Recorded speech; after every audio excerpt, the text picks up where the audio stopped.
So this is the hazard of yung sightseeing na daan sa konting backfilling lang to, sir. Ang importante, luso tayo, no? And anyway, kasama ko yung may-ari ng kotse. Kung hindi kami makalusot, ibig sabihin magre-request kami ng ay okay lang pala no? Di bali kung magka-close yung transaction, palitan mo na ng bago to. So where are we na? Pupunta dun sa third bridge.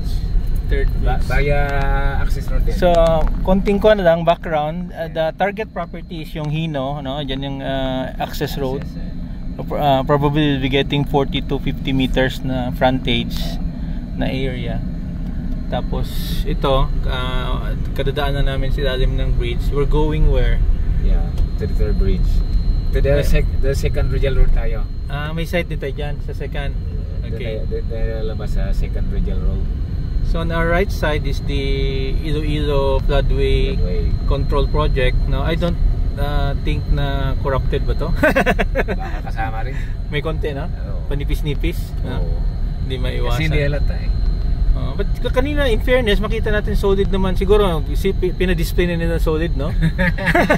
Hindi na yung mga band-aid na solutions. So you're very familiar pa sa area na to kasi may bahay ka diyan. Okay. Then you have professional fees doon, no, sa pan mo. So what do you call this road ngayon? Anong kanto? Floodway pa rin siya. Floodway access road. Okay. Future Esplanade to, sir. That is naka-program yan. So what is good about yung that site is Future Esplanade na rin siya. Dito ang side niya. Yung side lane ba? Ito na kasi yung 10 meters kasi ito for talaga ito. This road is 10 meters talaga siya na allowance, no? From to. Okay, very nice, no? Maganda yung natin. Galing yan, di ba?